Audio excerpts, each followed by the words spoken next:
And this is, what's in this thing? 10 milligrams each of CBD and THC. Oh, that's good. So let me ask you, I know this might be over your heads, but how many licks does it take to get to the center of a lavender lemonade? My name is Jack Maxwell. I once had a job as the booze explorer. Here we go, here we go. But then I got sucker punched by cancer. I then started a whole new journey. Oh my God, is that good? The culture of cannabis. I have cancer, it doesn't have me. Come on, up on the magic bus with me, and let's hit the high road. Come along with me on this high road. While in Denver, I'm staying at this place called Luxx Retreat, as in luxury cannabis experience. They call it a bud and breakfast. Morning. It's run by two best buds named Max and Wyatt. So why come here? To get away? So this is a 100% consumption-friendly home. We really wanted to design the place to be very comforting to all folks that walk in the door and come retreat to the luxury cannabis lifestyle. We actually got hired at the same dispensary. The thing that we noticed from everyone that we got in all the time is they would drop tons of money on product, right? And they'd look at us, the guys behind the counter, and say, okay, well, where do I go smoke this?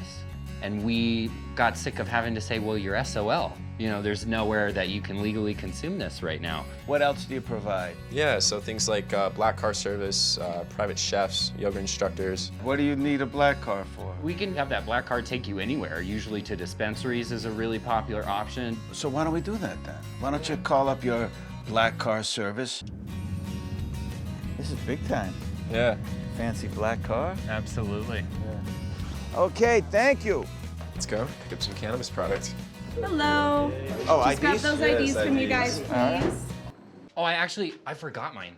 I don't No, actually you have didn't. my Get ID it out. on You me. didn't forget it. No, for real. Oh my goodness. We'll have to have you wait outside. you That pulling meeting my just leg? has a No, strictly I'm dead regulated. serious. So Get you're gonna your have ID to of be all in this people. guy's hands. How Goodness. did you Okay. get your ID? I'll wait know. outside You for do. you guys. You need it everywhere All right, here. You guys. All right. Thanks, There guys. we go. Hey, Sarah, how you doing? Hi, good. How are you guys? Hello, I'm Jack. Hi, I'm Sarah. Nice to meet you. Nice to meet you, Sarah. How long you been a bud tender? 2 years. I like to work with all of the customers. It's fun to be able to educate people. And You know everything about everything so far, you think? I'd like to think so. Pretty much. So I'm a novice. What would you recommend? Serona is a really awesome CBD strain. So if you like the effect of CBD with the anti-inflammatory, anti-anxiety, anti-nausea, this Who is wouldn't like any of those I things? know, right? No, I'd rather be anxious and sick, and I'd like Right? information, please. Who would not want that? The next one is Grimace. Why would you call it Grimace? Oh, that smells a It's lot a little strong. bit skunkier. Yeah, I wasn't gonna say that because I thought that's an insult. Oh, no, but it's that's a okay. little too skunky Yeah, for me. yeah, that's- So what do we owe you, Sarah? All right. Guess we are looking at 7316. All right. Thank you so much. And that too on there. How about that? Thank you so much. There you go. Shall we? Let's go back and try Yeah, it. you ready to get this party started? Are we ready? I don't know. Are we ready? I don't know. When we get home, they break out a crazy contraption called a volcano. Are you ready? Yeah, I'm ready. Let's fill her up. All right. It's like a hot air balloon. A little bit. First time. Wish me luck. Nice. Okay, so I'm starting to Pacing feel yourself is a little good, too. lightheaded. Is that from the smoke itself, the CBD or the THC? It's gonna be the THC that you're gonna start filling. Don't bogart that balloon, man. You skipped him in the rotation. Is that what it's called, bogarting, or is that an old term? It's past my time. Oh, these young whippersnappers, they got all the new terms. And this is, what's in this thing? 10 milligrams each of CBD and THC. Oh, that's good.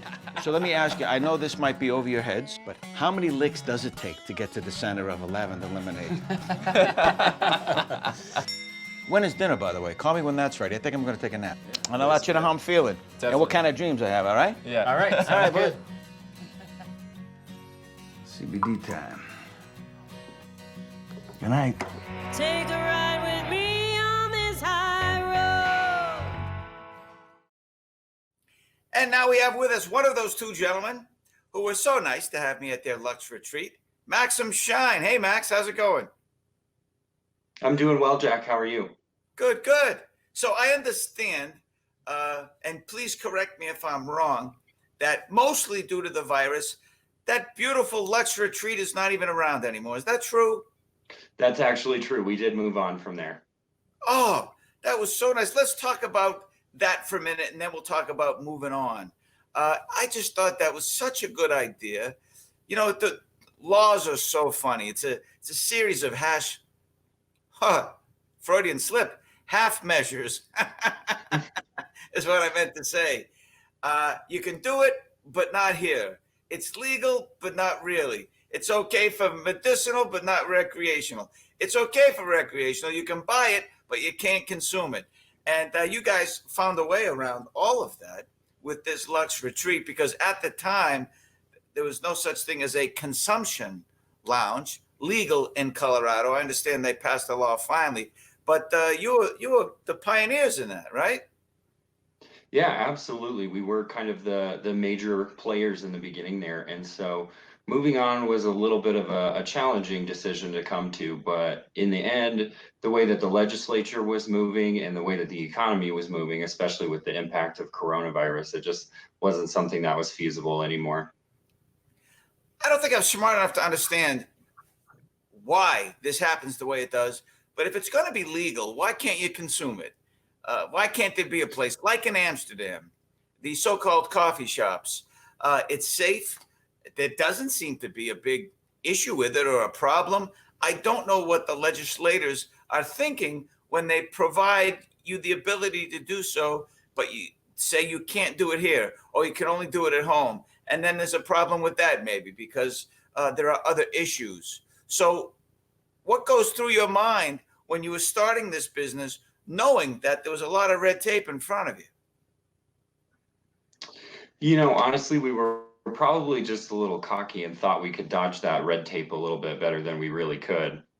And so the other thing that was a real pro for us in the beginning and then turned out to be a con later on was actually our location. We were in a really lovely historic neighborhood of Denver, but that turned out to be a negative for us going forward just because there are families that have lived in that neighborhood for generations and they were not thrilled about having a short-term rental on their block. So we got a lot of flack from neighbors as well. Even the property owners that we were originally working with started to get a little upset with all the attention that we were gathering. They weren't certain that they were ready to latch on to something that could maybe get really, really big and draw that kind of attention to their house. I know the saying is 2 steps forward, 1 step back, but it seems like you're going in reverse. What a challenge. And then, of course, the coronavirus was the final nail in the coffin. Is that it? Oh, absolutely. As soon as the coronavirus really started to gather national attention, hospitality was the first industry to really take a major hit, and then travel right behind it. So not only were people scared to travel, they were scared to do anything that would maybe impact their lungs. And so we had a lot of people actually being kind of cannabis avoidant at the time as well. Crazy times we're in. So have you seen Wyatt lately? Your old partner at Luxx. Yeah, Wyatt moved back to Alaska, actually. And what's he doing up there? Do you know? He's taking some good time for himself, learning and growing and doing his own thing up there. Probably studying some more electrical engineering. He was really into that. Are you still involved at all with the cannabis industry on the legalization of it and the further development, et cetera? I've been working with some advocacy groups, but as for my 9 to 5, I've moved out of the industry. I'm sure, though, that just like you missed Luxx Retreat, and I don't want to put words in your mouth, you must miss that as well, because like you said, you were such an advocate for it. You really believed in it. It wasn't just a business for you and Wyatt. I felt your passion when I was there. Let's put your information up so people can get a hold of you. This is it right here at Maxim Shine.